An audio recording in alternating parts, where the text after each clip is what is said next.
Yes, I am a defeated dropout. And I'm going... and I'm going back to college. Yeah!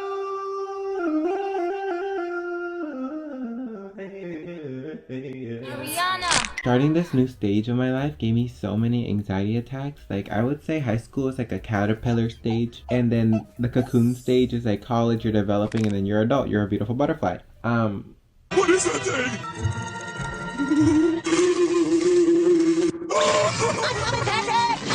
I just, I loved my wings being soggy in my cocoon, You know how butterflies dry their wings when they break out and then they use them. I was totally okay being soggy. Just like stationary, stagnant, and soggy. I want to be someone for myself, you know what I mean? And you can't do that inside the comfort of your cocoon. Look at this cocoon that I'm in. Do you see this shit? With the nipple lamp and everything. Do you see this? Like, I have everything I need in here. I even have my own son. Oh, sorry. I didn't mean to show up looking completely unrecognizable. Okay, so I'm gonna get ready for bed. I'm gonna brush my teeth and floss. So here. This is called floss. So you floss. I'm just fucking joking. Well, I don't think anybody found that funny. I just realized a family member's bra was on the wall, and let me just not show that. Oh yeah, but I went back to college, bitch. And that's why I disappeared off the face of the earth. I am now doing homework after 4 years and tests and exams and quizzes. Excelling at those tests, exams, and quizzes. All A's so far. And I'm doing books as thick as me. F file missing. Do you see this? This is...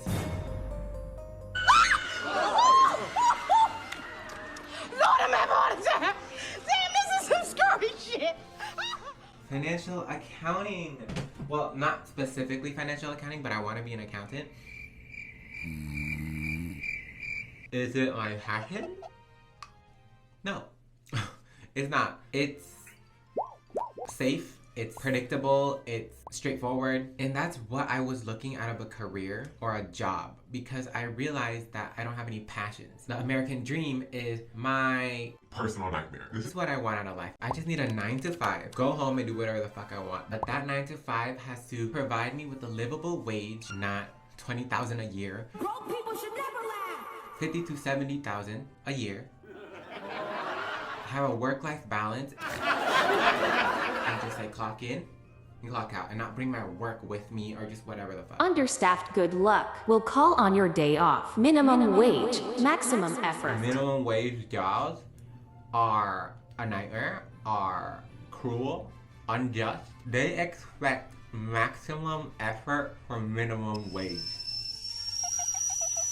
More on that later. I've exposed myself to these new things, like going to college, going outside more. That is exposure therapy, which is like a technique that doctors or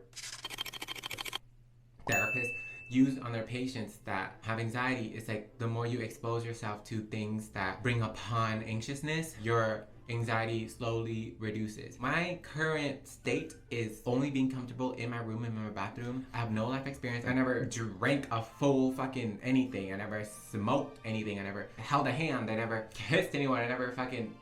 Damn. Like, if I showed you my resume, blank. I have no life experience, and I want to change that. Going back to college, it's like just a first step, and then I'll go out to something more, like going out to Target, doing things on my own and being less anxious each and every time. I want to get good at that, because that's my passion in life, is just to get good at things. At gas stations across the country, prices are shooting up higher and faster than they have in more than a decade, breaking records in California. $5, $6, premium as high as a jaw-dropping $7.55. Kidding, I was joking, I was only kidding. But Danny, you can walk. Walking has been proven to relieve anxiety. You're right, I could walk, I should walk, I would walk. No, wait, what? I have really low endurance, and I don't really love physical activity right now, but convinced myself that I should be an electrician. Can you imagine me? Low endurance, hate physical activity. Oh, I didn't know this, but apparently manual labor requires manual labor. But imagine me, right? To go fix some fucking wires under a house. I really convinced myself that I could handle electrocution. I can't even handle static shock. Like, that is such an uncomfortable, irritating, annoying feeling. When you grind up on something or like drag your feet or change a pillowcase, like you create static electricity and then you touch something and it's like, I convinced myself that I could handle a full-on electrocution. I was chasing the money, and you know we don't chase, we attract. What belongs to us will simply find its way to us. I'm not yelling at you, I'm reminding us both because I needed to hear that as well. So what pushed me or shoved me to go back to college was I was exploited for 3 days, you know, worked for 6 to 8 hours for 3 days. It was because he wanted me to see if I liked the job. So one of those days I hid in the bathroom for 30 minutes because this guy told me to come in at 8 when the manager who was training me comes in at 11. I'm sitting here thinking I was paid. So I'm like, you know what, you're getting paid, you know? I was not getting paid. This manager was a complete stuck up bitch. And then she trained me during rush hour, pressuring me. When she could help make the drinks, she was just like, I pushed down and it goes, their largest size of milk tea, whipped cream, a small singular flan on top. All over her Moschino shoes, bitch. She wasn't completely soiled, like, you know what I mean? But it did get on her. It was wipeable, but I had to mop it up, but whatever the fuck. But you know what? I ought to thank these motherfuckers. Because if it wasn't for them, I wouldn't be counting these stacks of math homework. Holy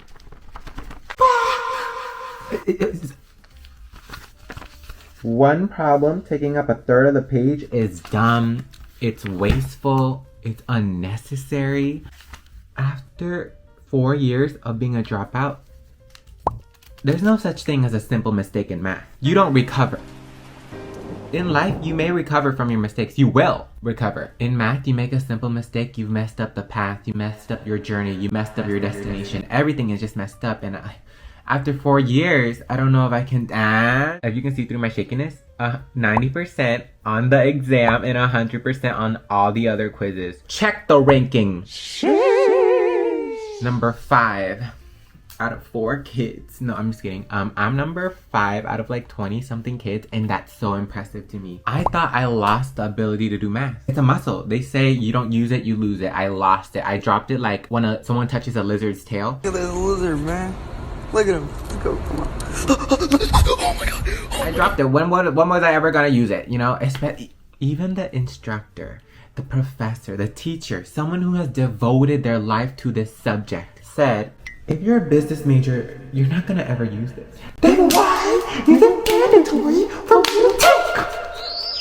But I wanna thank those motherfuckers.